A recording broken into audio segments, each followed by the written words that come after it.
Yeah, I was going to ask you to do that. Great. Well, I have a question. Sure. I sent you the homework the first time, and I don't need any response to that. But I always wondered, do you want us to send it or do you not care? Yeah, please do. Go ahead and send it. All right, I have my printers down, so I just did it longhand. That's fine. Okay. And you can take a picture of it and send that if you want. Okay. That's fine. I wasn't aware that you're supposed to send it in. So you went the back. So I'll send everything I have then this week. Okay. Okay. Yeah, that's good. It's good. And, you know, the courses are set up really well too. And also, if you're planning on taking the vows, it's really good to get this stuff well planted in your mind to remember it as well as you can. So go ahead and do the quizzes too, you know, and talk about it with each other. And if you have questions, really feel free to ask, because you want to resolve questions that you have. And I also just wanted to say, like, don't feel like you're obligated to take the vows. You know, we're going to get into it and talk about what each vow is, what they mean, what they entail, how, you know, what it is to break one, how to repair them. We'll get into all the details of this throughout this course. And so if you feel like it's something you're not ready for, it's good to hear this stuff, and you don't feel obligated because you took the course that you have to take the vows. And then there's another step that you could take prior to taking the vows if you want, and that is to take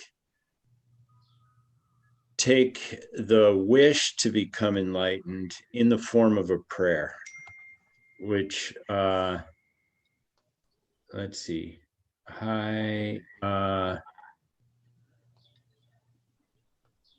Yeah, okay. And so that's also a ceremony. And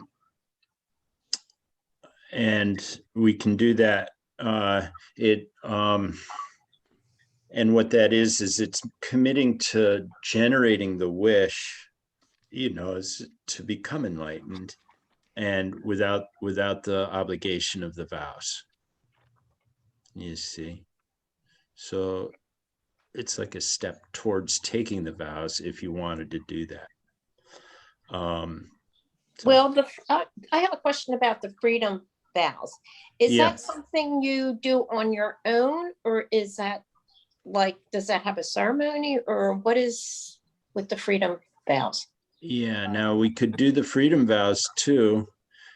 It's not a requirement to get the bodhisattva vows. You do want to take refuge before you take the bodhisattva vows. And what that is, I mean, we can do that as a ceremony. What we did, I think, Mark, when you took the vows, was we included refuge in the ceremony. You guys took refuge at the same time, right before you took the bodhisattva vows.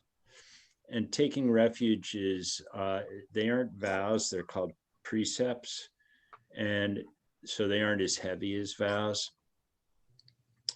but they are, you know, they're guidelines really for helping you to keep a worldview that things are empty of nature of their own. And it's things that you do in your day-to-day life that help remind you of that. Hang on, I'm going to text these guys back.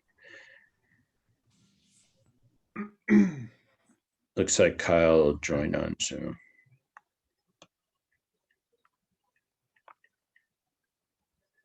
Okay. Does that answer your question? Oh, so for the pratimoksha vows, the freedom vows, you do want to be keeping the virtues if you can be.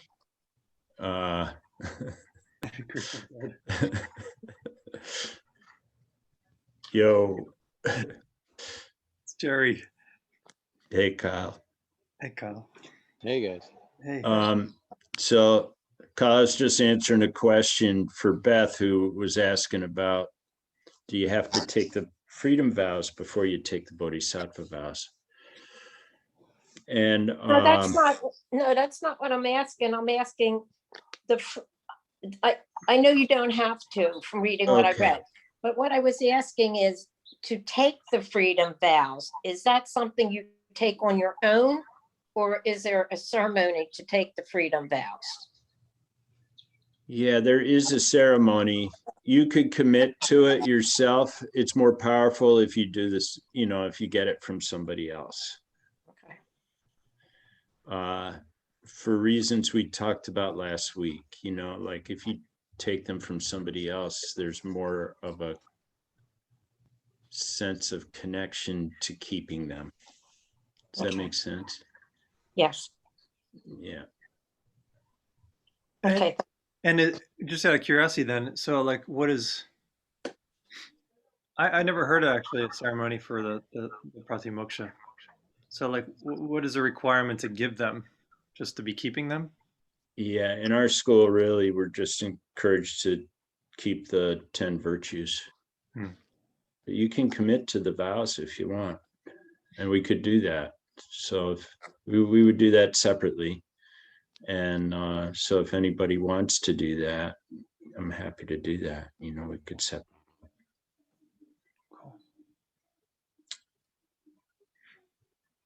Okay. Yeah. Good questions. Yeah. So this week's class is about, the ceremony. You're like, what's the ceremony like? Who can take vows? Who can give vows? And, what's the process of actually receiving vows like? So we can get into that.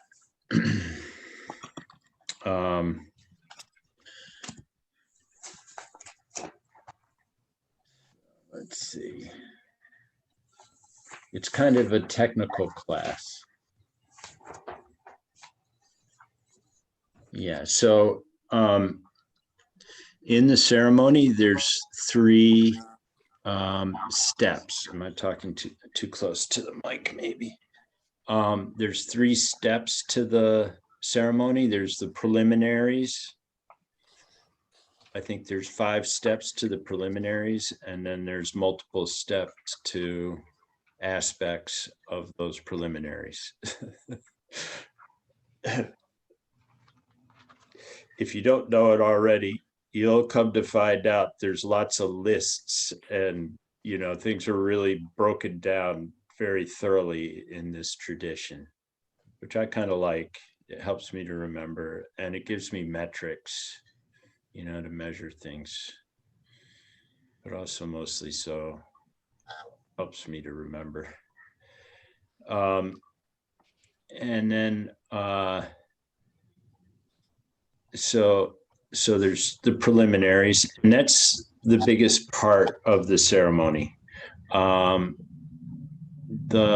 The action, and then there's the actual event, where you get the vows, which takes about 5 minutes.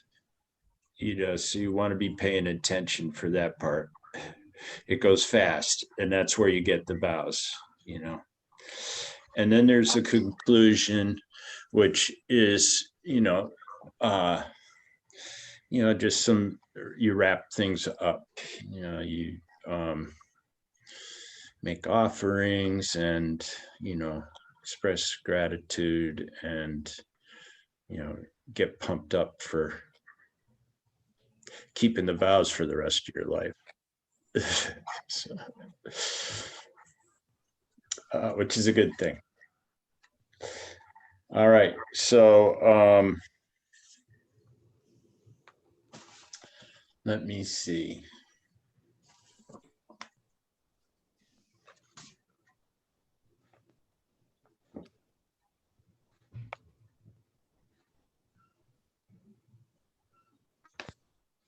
Yeah. So there's 5 parts to the, and I'll list you the 5 parts to start with, and then we'll go through them. Okay. So the five parts to the preliminaries. So there's 5 parts to the preliminaries, and then there's parts to those parts. So we'll go through it. So the first preliminary is that you make a respectful request to your teacher to give you the vows. And then the second preliminary is that you invite all of the enlightened beings and bodhisattvas, people that have taken their vows before you, to come and witness the ceremony. So,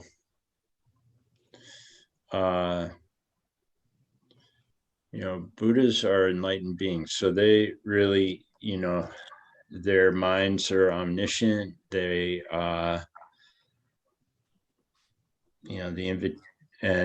the invitation is to bring them in as your audience, not only as your audience for the ceremony,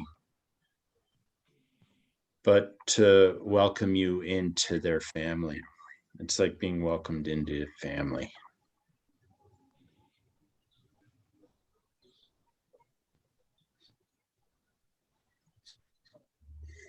And we'll talk more about it a little bit. And then the third preliminary is you ask that the vows be granted quickly. You're like, come on, let's get this going.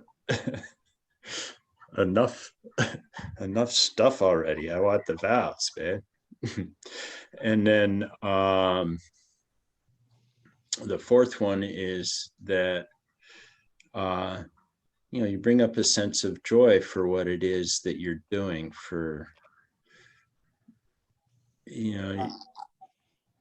like, it's a cool thing to commit to being on this journey, because it is a journey, not always easy, but the intention behind it is, I don't know, to me it's as awesome an intention as I can formulate.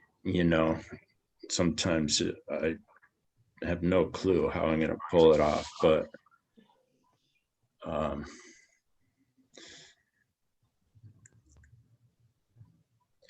don't know, for some reason I've kind of had the idea my whole life or was looking for something my whole life, that when I heard about taking vows, like with this intention, like that's what life was about. Like, why are humans running around killing each other? I don't understand that.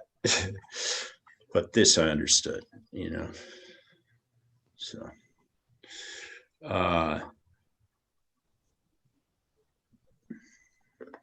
so bringing up joy for making this, for entering onto the road of keeping this intention to work to the benefit of all living beings. And then the fifth preliminary is that the teacher asks you a series of questions, to have you consider what obstacles might be in the way for you. Really.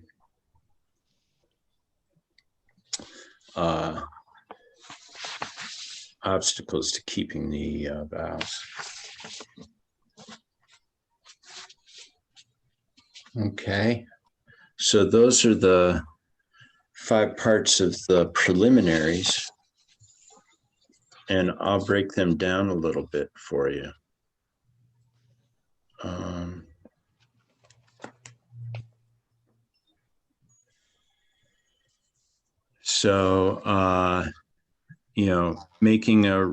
The first one is making a respectful request to your Lama to grant you the vows, right? So,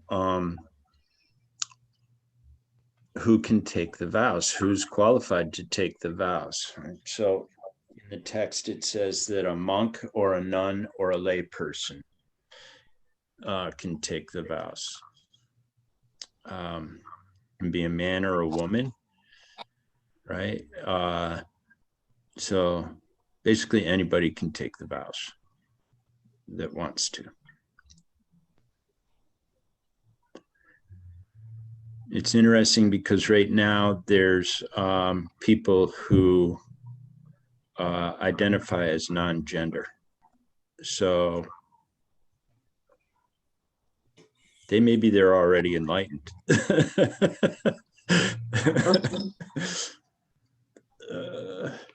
I think they might be. Anyway, they can still take the vows. They're in a human body, they can take the vows.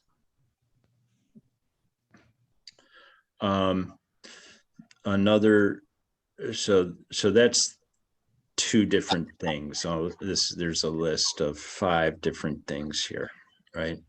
So a monk, a nun, or a lay person, that could be a man or a woman. And then they should have the wish to carry out the 3 moralities. So the 3 moralities are, we talked about them last week. The first one is the morality of doing no harm. So that's what the 10 virtues are focused on. Not harming with body, speech, or mind. And really working on that, like finding the places where you know, I don't know what it is for you in the 10 virtues that's a stumbling block. You know, there's a couple of them. But like doing the work to change that, right? So to change those behaviors. Then the second form of morality is to do good wherever you can. You know, to start to wire yourself to be thinking about how you can do good with as much time as possible, like as much of your day, like when you brush your teeth in the morning, you're doing other people a favor. You're doing yourself a favor too. But like, if you think about the things that you're doing when you eat your breakfast, I'm eating my breakfast, you know, like,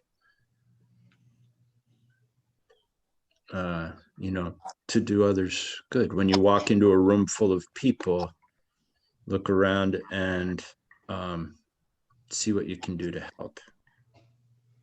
See if there's somebody there that needs something, you know, like to start to wire your mind towards serving others all the time.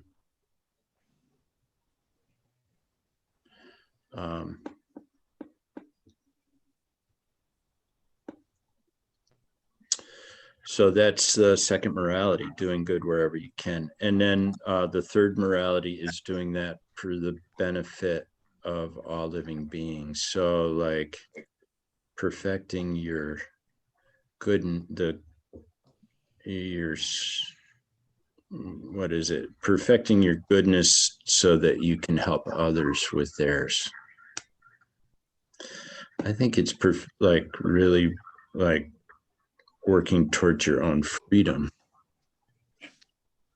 It's cool because morality is the basis of becoming free. Right? Since we're in a body and we act, we do things. Morality is the road to freedom. Mental affliction, which is an obstacle to that. And mental affliction becomes the cause, for, at least in my life, of me to be non-virtuous. All right, Those are the three moralities. So that's the third of the, first preliminary, third out of 5. The fourth one is the wish in the form of a prayer. Like, so you have the desire to become free. That's Remy. And then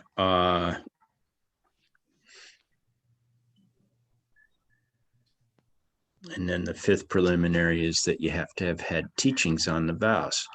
You have to know what the vows are that you're taking, which isn't always the case in with vows. The nuns' vows, the monks' vows, they take those vows without knowing what the vows are. But it's a form of renunciation. It's a thing. You're like, you've had it. I give up. Just give me the vows. I want to be free. So those are the monks and nuns' vows. They get the vows, and then and that's the same with the Vajrayana vows. You get them, you receive the vows in a ceremony, and then you learn what they are after.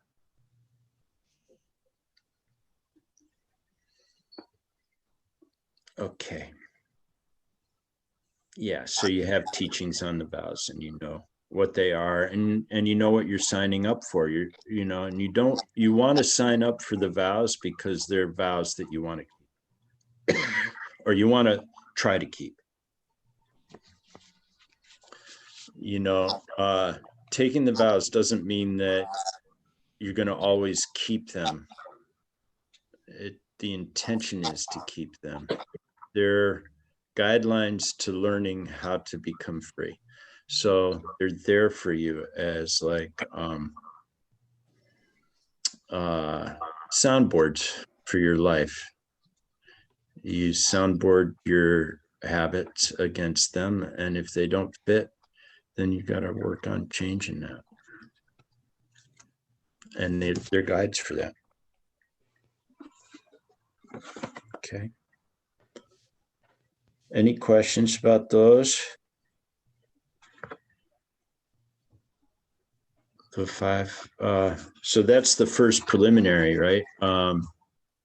What being a person that's qualified, like what you want to have in your mind when you ask for the vows.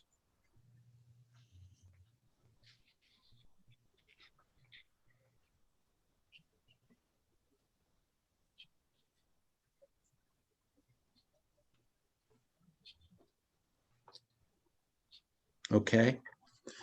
You got those?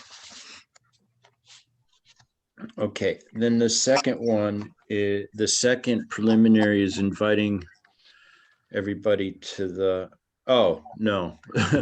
I'm sorry. That's the first part of the first preliminary. Now it's the second part of the first preliminary. Yeah. Which is who can give you the vows. All right. So there's the people getting the vows, and there's the person or people giving the vows. And what qualifies them to be able to do that. So they can be a monk or a nun, but they don't have to be. They can be someone who has their vows. Anybody who has their vows already can give the vows.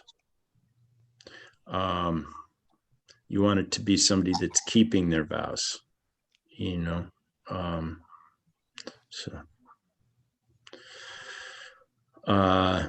the texts say it's better if it is a monk or a nun. Why do you think that might be?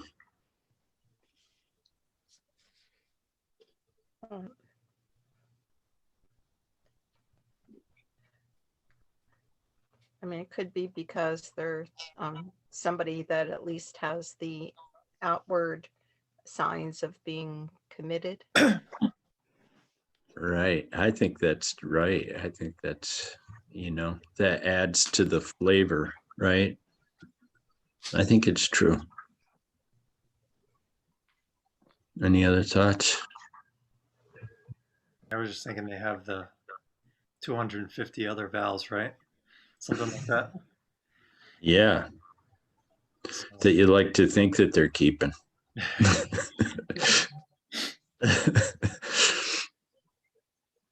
You hope they are, at least working with them. Yeah, that's good too. That's a good reason. But they don't have to be. So, if regardless of whether it's a monk or a nun or a lay person, you want it to be somebody that's keeping their vows.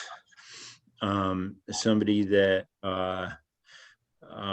hasn't degenerated in the six perfections is what it says in the text, right? It hasn't degenerated in the six perfections. So they say that you gather the six perfections over many lifetimes. And so what would that mean? let me go through the list and then we'll do them. We'll go through each. No, I mean, what does it mean to degenerate in the six perfections? To go backwards?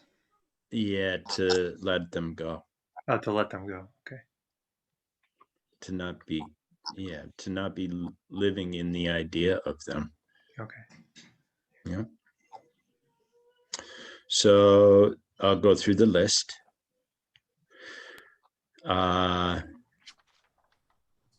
You want them to be a person that has the wish to become a fully enlightened being. Right? So, hi, Allison. Welcome.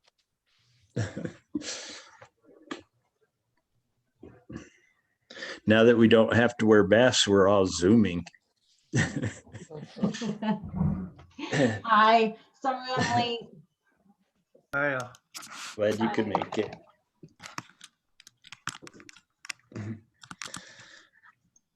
Kyle's going to have to catch you up on how far where we've come. A good teacher. All right, so we're doing a list. We're doing the who can give the vows, and we're up to like the third one, which was that they have to have the wish to become enlightened for the sake of other beings.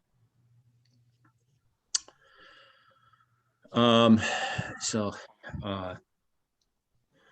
there's a lot that you could say about that, like I think that wish has layered into it a clear understanding of karma and emptiness. Like those go hand in hand. A clear understanding of karma and emptiness will lead you to that wish. And the wish will help you understand karma and emptiness better. You see, they go together. Because it's hard to keep that wish alive all the time. And when it's not there, you got to check in on karma and emptiness. It's the devil, I tell you. It's a good one, though. You want them to be keeping their vows well, as far as you can tell. At least they have to you, it seems like they're keeping the vows well. They should be a master of the Mahayana, is on the list. So does everybody know what Mahayana means?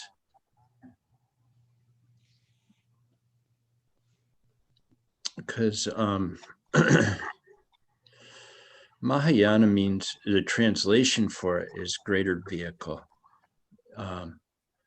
So it's a greater vehicle because it includes all beings, right? In Buddhist tradition, there's the Hinayana tradition, and there's the Mahayana tradition. Hinayana means a smaller vehicle, because that is you're in pursuit of liberating yourself. You may not even believe that you can help others to be free. Really, it's up to them, you know. So that's the Hinayana tradition, and their understanding of emptiness is very different. It's I don't know if Mark's done the 6 flavors of emptiness with you, but if he has, like that'll take you up to like the 2nd flavor of emptiness, which is that everything changes and that basically you're not in control of things that are happening in front of you.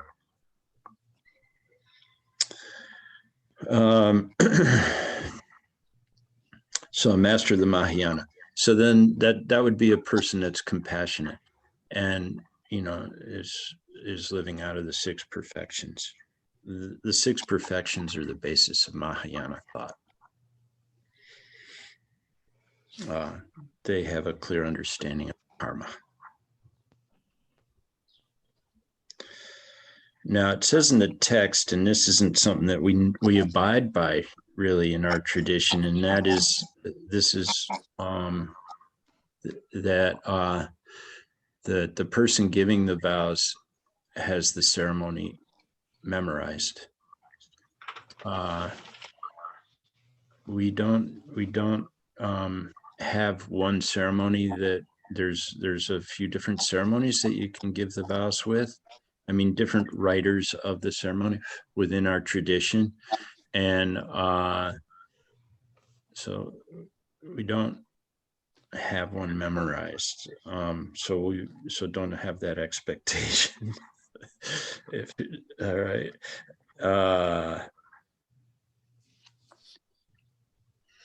You do want to take the vows from somebody that can cultivate, from somebody that can cultivate your practice, help you with your practice, help you along, can cultivate you as a student, help you with your process. You're stating an intention, so it's somebody that maybe is further down the road than you, not necessarily,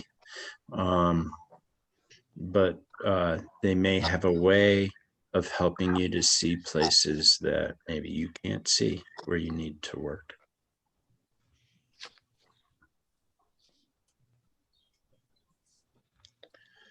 Or where you would benefit from concentrating some energy, right? I said that they have not degenerated in the 6 perfections, and then it's also good if there's somebody that can give you the tantric vows.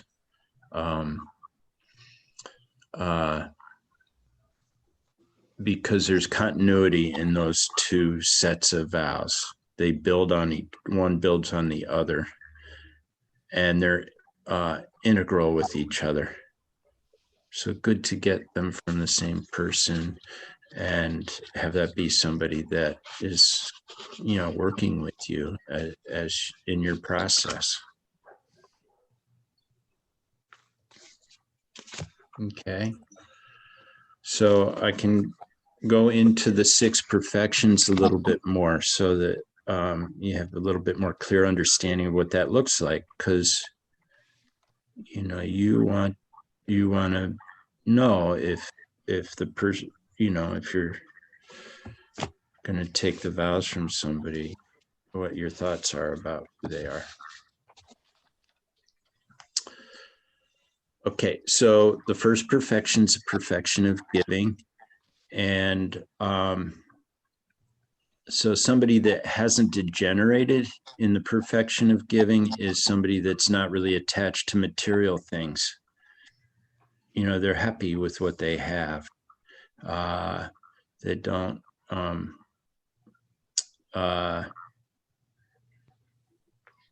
and that's not just material things. That's also like, happy with who they are as a human being, and not always like wanting for things. Want is a powerful force.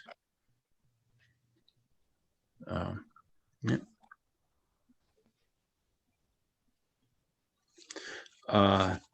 Then the second perfection is the perfection of morality. So they haven't degenerated in the perfection of morality. So what the text says in this is that at the very least, you want them to be keeping the 4 lay vows.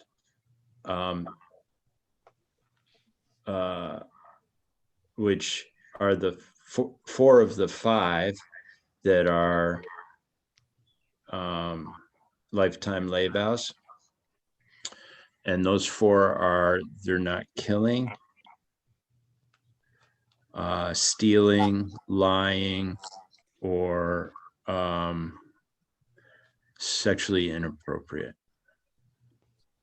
Right, so they're respecting other people's relationships. They're protecting property. They're protecting life, and they're truthful. And especially truthful about their spiritual life.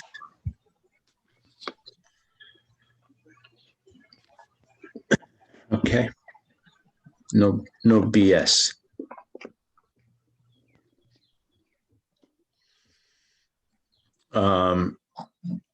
Also, in terms of their morality, they're respecting their vows. Like they're really, and not just their vows, they respect other people's vows, and they're a champion of the vows. Like they can speak well about them, and they're encouraging of others that have vows in ways that are helpful, like not moralistically, like, wagging their finger at people, but helping them in constructive ways to keep their morality, And then a person, the patient, well, I've looked. Patience is the next perfection. So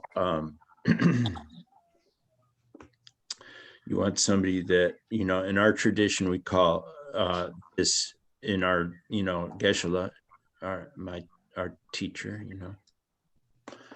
he calls this not getting angry. All right. So it doesn't mean you never get angry, but you don't hold on to anger if you get angry, but, and for the most part, you're a patient person. You don't get PO'd easily, but when you do, you don't hang on to it. It's not something you hang on to. All right. And so, you want that person to be somebody that can model that, model patience. All right. What's the 4th perfection? Joyful effort. Yes. Awesome. Good.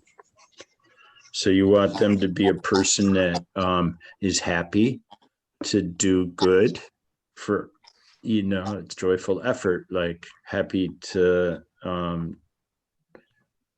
like they're looking for ways happily to bring people along, to help people out, to do good things.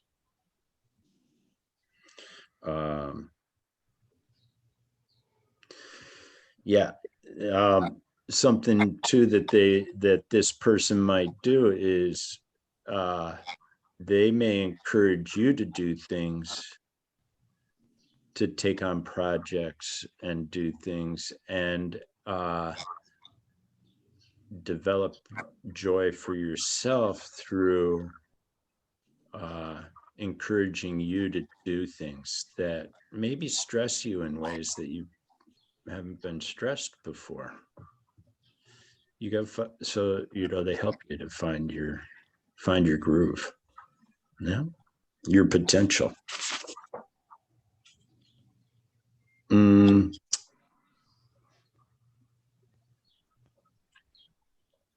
Yeah.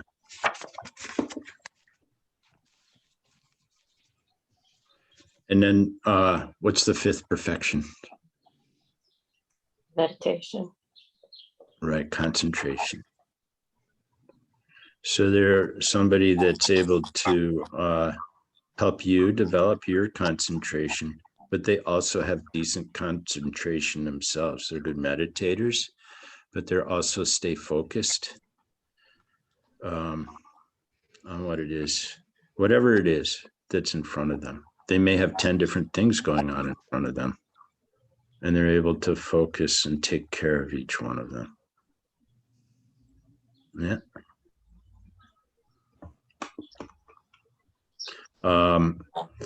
Projects can be a thing.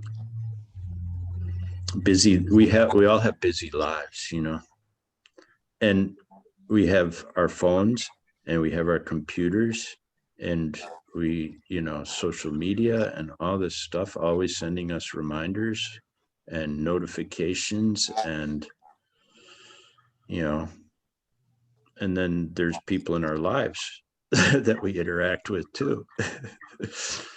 So like being able to prioritize things and do what's important and, not get swept up in things that aren't important, because there's a lot of that.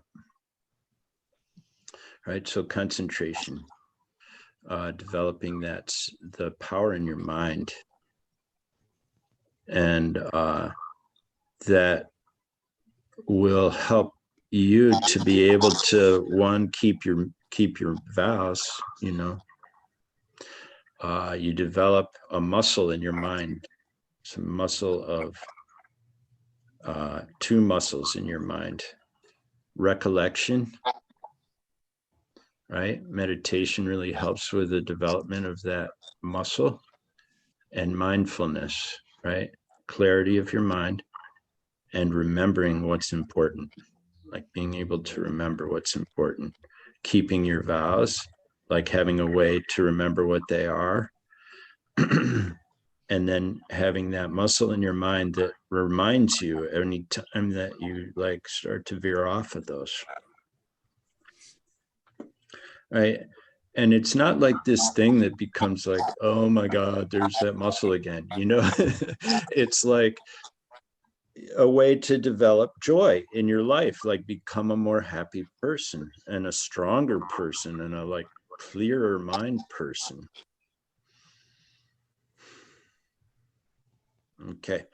And the sixth perfection is wisdom. Yeah. Perfection of wisdom. So ideally, the person you're getting your vows from has had a direct perception of emptiness, right? Ideally.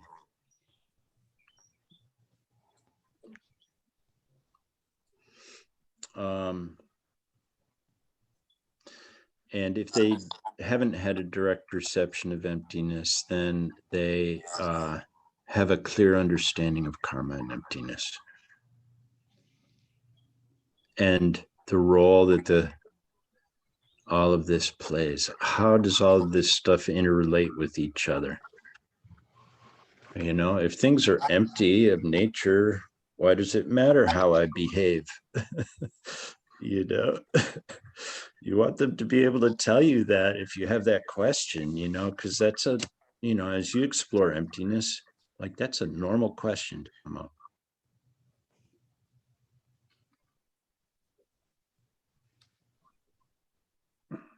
Okay. And their answer should be something like, because things are empty, it matters how you act, right? Something along that line.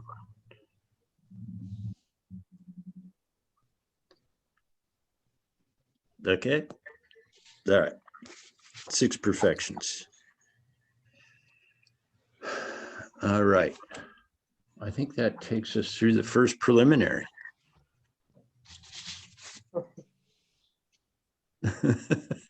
Okay, we only have 4 more to go.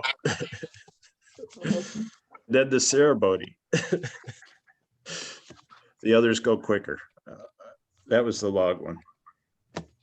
Okay.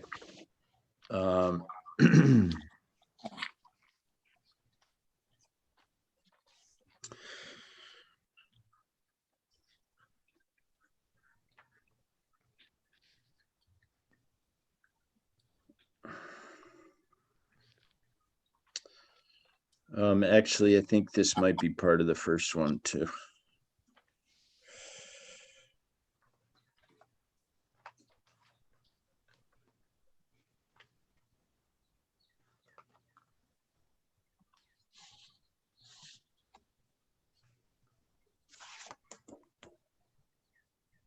Yeah, it is. This is part of the preliminary.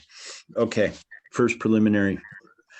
So we did who can get the vows and who can give the vows. And now we're going to be like, now we're going to talk about the space. Like, how do you set up for this thing? What's the lead up to the ceremony? Right? You ask the Lama for the vows. You're a person that's qualified. They're a person that's qualified. But you want to create a space that's appropriate for what you're stepping into, and all of these things that we're talking about help you to like firmly plant the vows in your mind. And not just the vows in your mind, but the causes to keep them. All right. So you want to clean the space. We'll have to, if we're going to do this, we'll find a space that we can do it in. And you want to clean it and then have it nicely decorated. So we can do that together.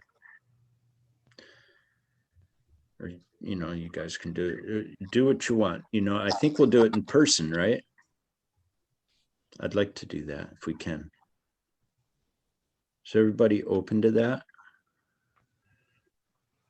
Does everybody have their vaccines?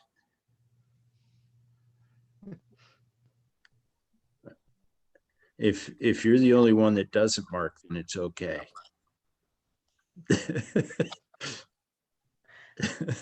Because then you won't get it from any of us.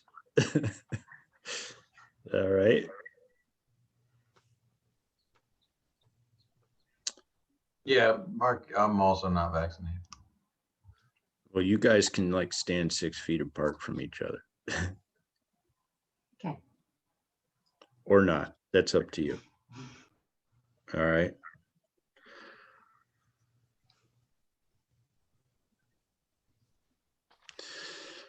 I looked at my schedule. I'm not working anymore Sundays. So, if you do want to get vaccinated, you have time now, but if you don't, that's up to you. That's up to you. All right.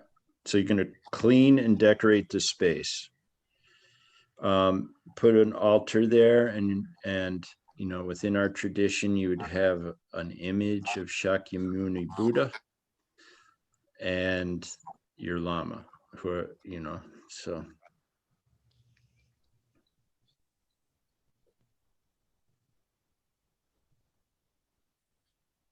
Maybe nice to do some like offerings on the altar of some sort.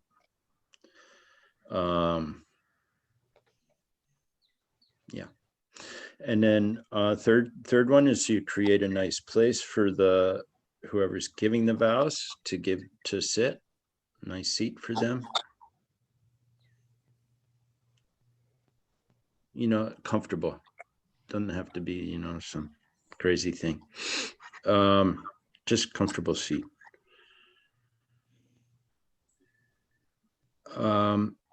So again, this is like you're before your preliminary still.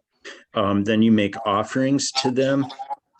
You make offerings to the Lama. So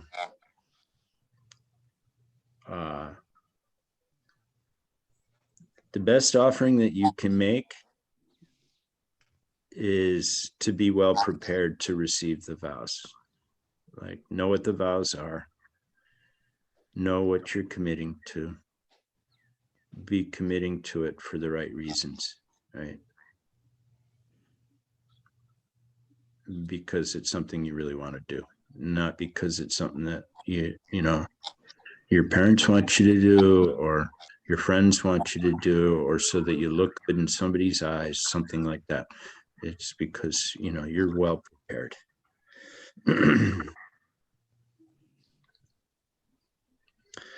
You know, in the book, it says, you know, it says that you touch the Lama's feet out of respect. You know, that's an Eastern tradition. We don't have to do that. Like,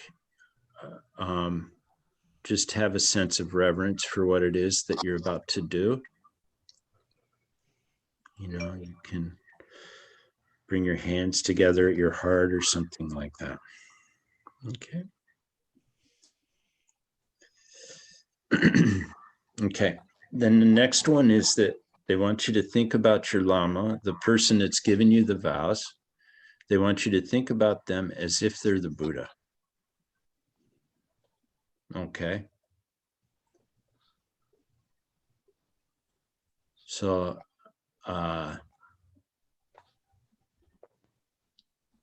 you know, it's the pen thing. You know, the dog sees it as a chew toy. You see it as a pen. Right? The person in front of you, you see, you know, for me, I don't see glowing golden rainbow beings in walking around in my world very often.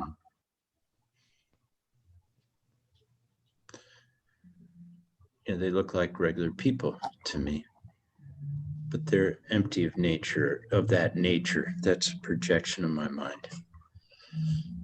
So then they very well could be that person. The way I often think about it is they're teaching me, they're giving me these things that help me to get there.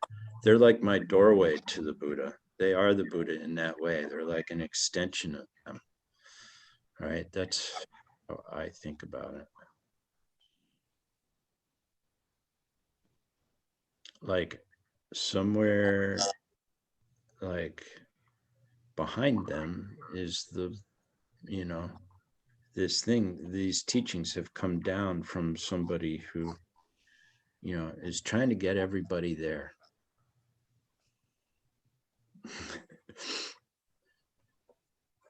They want people to stop hurting each other, you know, so.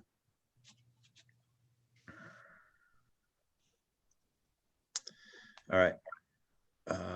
So you think of them as a Buddha, and then the next thing that you're supposed to, that you do, and this is something you can also do in your mind, or we could do the, you know, mandala offering, which we do before class, you know,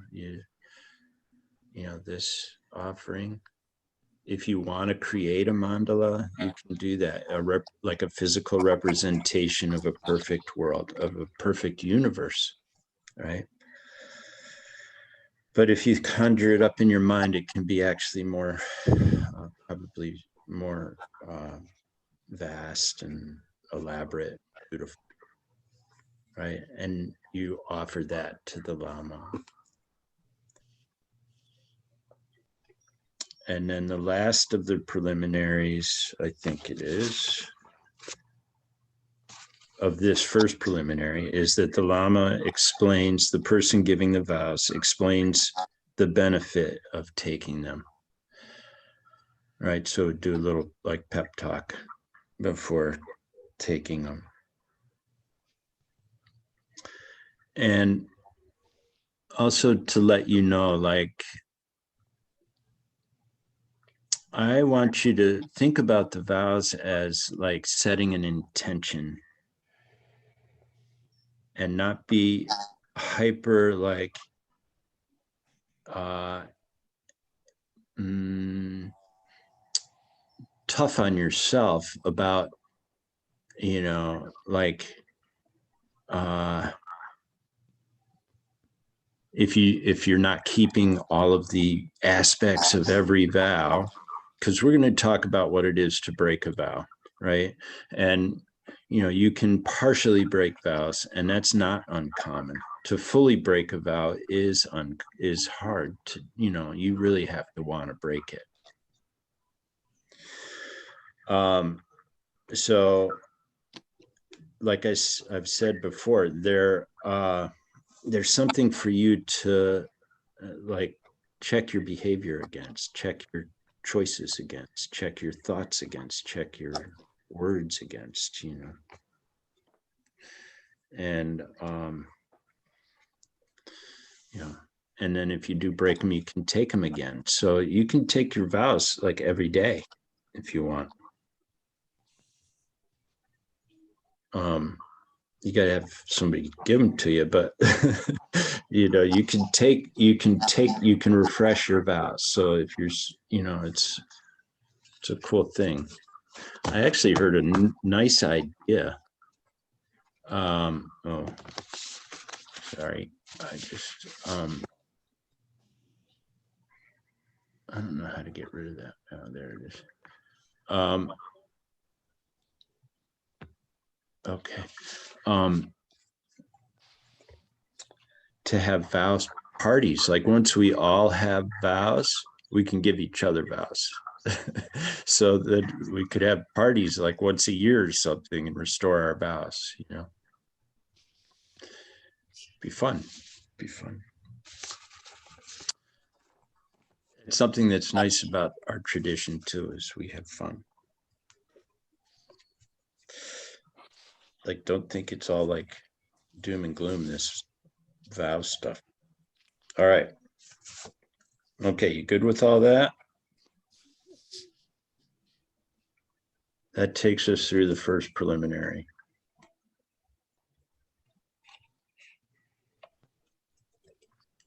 All right, so then the second preliminary, this is crazy, right? It goes much quicker.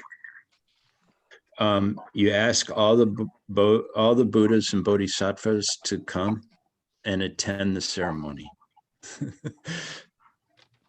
They say that there's so many of them that they're like sesame seeds in a jar. They fill the universe like sesame seeds in a jar. That's a lot. Anyway, they're really happy to come. So they love the invitation. And because like they're welcoming people in, they're like, and it's the thing they're most psyched about. So what they say is that when a person takes their vows, the whole universe shakes with joy. Okay.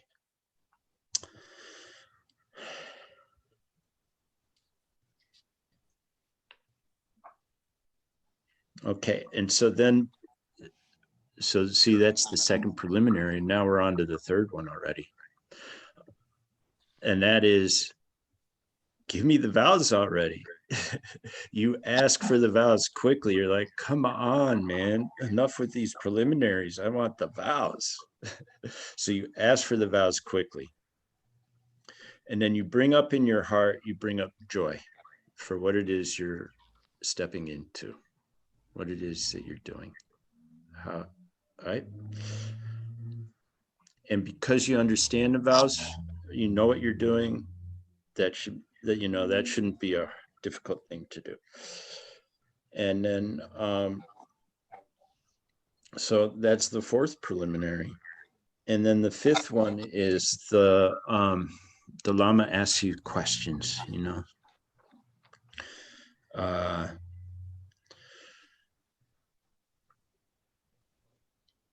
they ask you if you have the wish for enlightenment.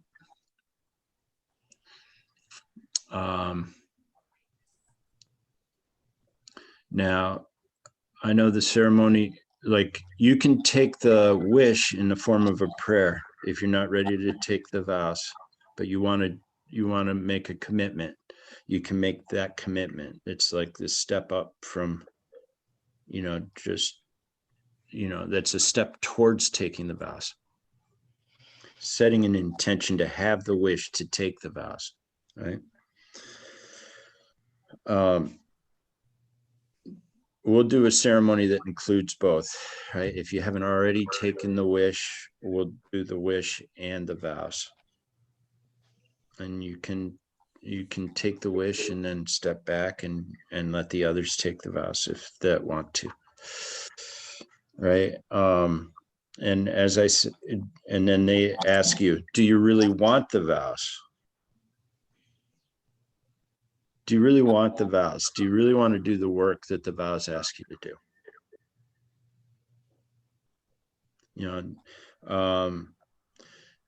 Then they ask, do you understand the vows? And hopefully after we do this class, you'll understand the vows. And they'll ask you, and be honest with your response. Like if you still have questions at that point, ask them, right? And then, do you intend to keep the vows, right? So you're going to get the vows. So how do you keep them? Like in 5 years, how are you going to remember what the vows are? Right? So we have methods for that, right? The 6 Time a Day book, which I guess everybody has heard about that, the 6 Time a Day book. Okay, good. That's how we keep them. You just cycle through them and do the best you can. It's your 6 Time a Day book. And that way you have them in your mind and you can remember them. All right. So that's all the preliminaries. And then there's the event, the actual receiving of the vows. You clasp your hands at your heart. You take a knee and you ask for the vows, and the vows are given to you. It's quick, it's quick.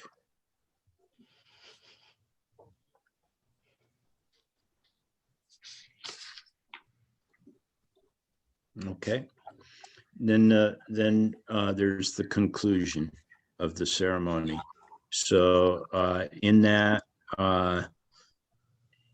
you ask the Buddhas and Bodhisattvas to please understand that you've taken the vows and that you're, and to please welcome you into their community. And they're very glad to do that. Like it sounds a little like a fairy tale, right? But you have to understand what the mind of a Buddha is like. It encompasses all things, like it's all consciousness. It's all consciousness, and you're connected to that. Your consciousness is part of that consciousness. So they're like, you're part of them, and it's like you're turning towards light coming in the window, and the light welcomes you. and it sends you, so they become, what they say is they take you under their wing. They send you teachers as you're ready, right? So they send you things, they send you events. Oh, you have to walk around with this sort of, like, they call it, what's the opposite of paranoia? Like pronoia or something? Pronoia? Would that be the opposite of paranoia? Where you think everything's there to get you enlightened. Crazy. Look what they sent me today. Oh, wow. It's not always so easy to, like, think about in good terms, but sometimes. A lot of times it is. And okay, so that's the first conclusion, step of the conclusion. The second step of the conclusion is that the Lama, gives you encouragement. So they pump you up. Then you make offerings, right, out of gratitude for having received the vows. And then the last step, the fourth step of the conclusion is that you're asked not to like advertise that you've got these vows, like it's a twinkle in your eye. You don't want to, you can talk about it amongst each other. It's not secret. It's not like that. But you don't want to like,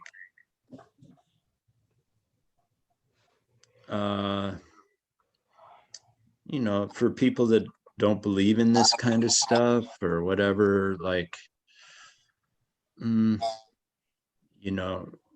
it's a two-way street, really. If somebody says, oh, that's a bunch of mumbo jumbo, right? What are you, crazy?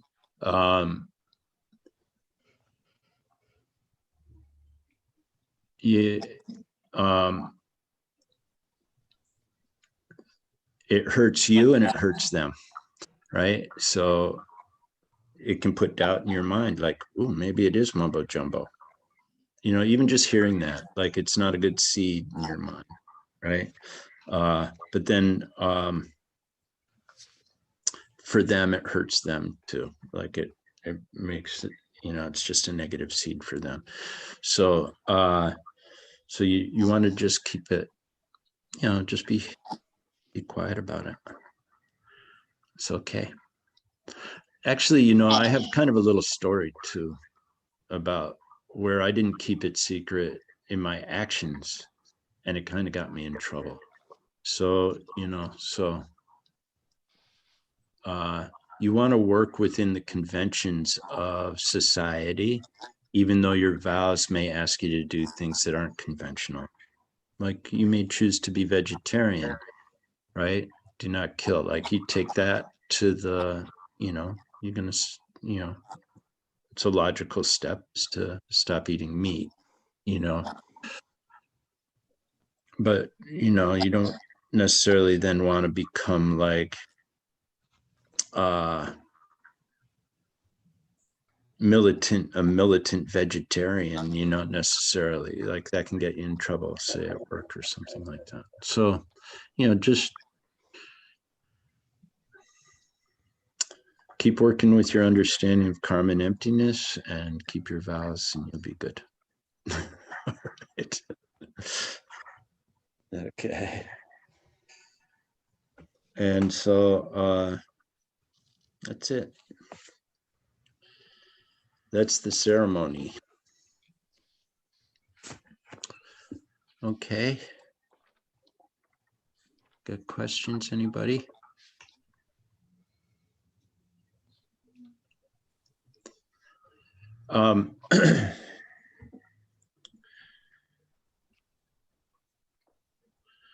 Yeah, so when I sent out the email last week saying we weren't going to have class, I mentioned something about, a preliminary for meditation where you think about that you're doing the meditation for everybody. Did anybody, maybe everybody already does that. I don't know. But did you try it and see, did you see any difference for yourself? That's hard for me. That's a little bit of a stretch for me yet. Like the only thing that I have been able to do that I find helpful is when like a long time ago when I used to go to church, they used to have a thing where you prayed for something, and they would always end it with, and let's pray for people who don't have the ability to pray for themselves. And I always used to like that because I thought it was, you know, a way of just, you know, making it bigger than just the little group that was there. So I kind of incorporate that into like that I can do. Like I can think about my family, and then I can start to think about people who have either don't have the ability to do something for themselves or really, you know, just don't have a voice at all. Everybody in the middle there, I'm not there yet. Yeah, right. Well, But that's like, cool. That's but cool. my Though. family and those people on the edges, like I can in my Right. and I can start um to really focus on that. So that's it. That's really cool. I like that. It's like expanding your circle of care kind of thing. Yeah, Yeah. that's cool.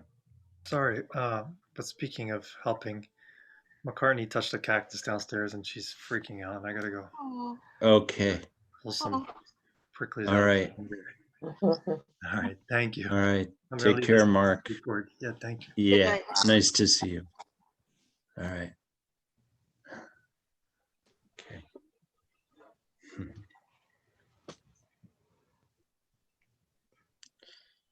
I like his wallpaper.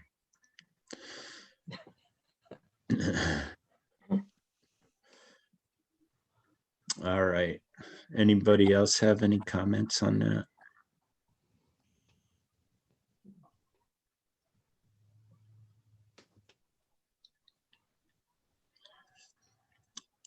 And just say this about the idea of it is that it's just an idea, you know, like when I do it, I don't like picture everybody in the universe or anything. I just say to myself, I'm doing this for all beings. Like I don't necessarily picture them, but then it like connects me to that. Just serves for me to connect me to a bigger purpose in the meditation, and it helps me to focus more because it seems like there's more, you know, there's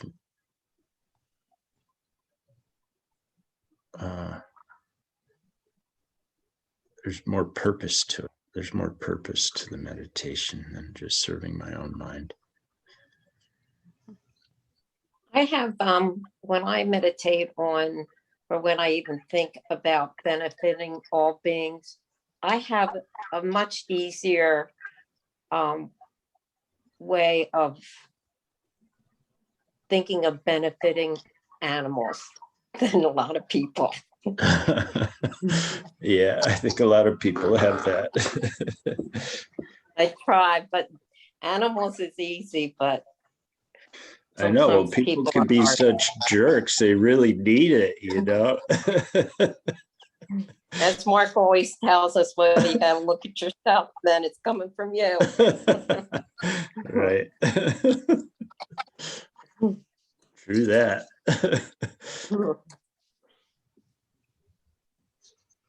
Well, Beth said something in our group this past week that I really liked. And that's like to think about some people had some issues with the idea of everybody being your mother, but I think that was you, Beth, that said Yeah. that Mhm. think of all people being your children at one time or another. Uh-huh. That I just thought that was beautiful because that's, you know, there's nothing, you know, when your child is hurting, you're hurting. Right. And so anyway, that was I just liked that very much, Beth. Yeah, that's cool. That's a nice turn on that Yeah. idea.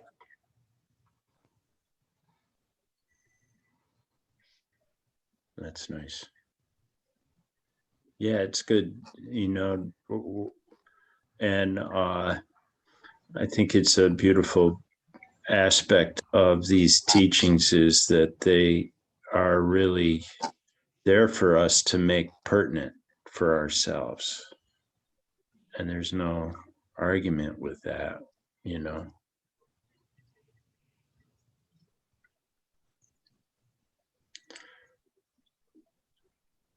You know, you can hold beliefs in other traditions, other religious traditions, and that's supported, and whatever. It's really, and yeah, I think it's encouraged, you know, those things that we do to make it useful, make the teachings useful to us. Mhm.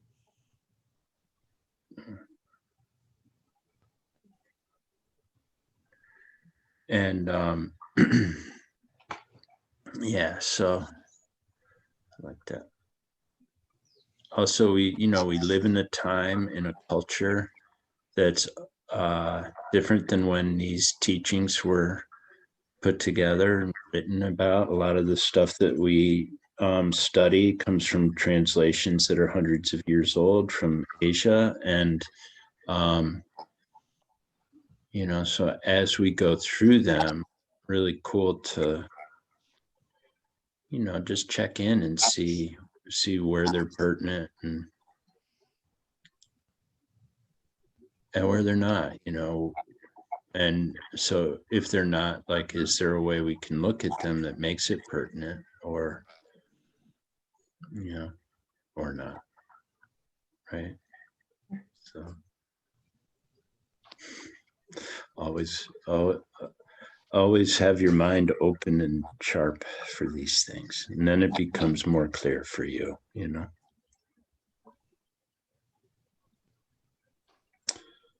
Okay, you guys, all good? Very good. Thanks, Will. All right. Now, Allison, are you in class every week at 7 till 7:30 now? Yeah, I just started my first part of my summer semester, so it's 6:30 to 7:30 until the end of June, until the third week of June. All right. Well, it's okay with me to start at 7:30. If that's okay with everybody else, I'll have to check with Mark and Tanya to see if it is for them. Okay. It may not be for Mark because of McCartney, so, and her schedule.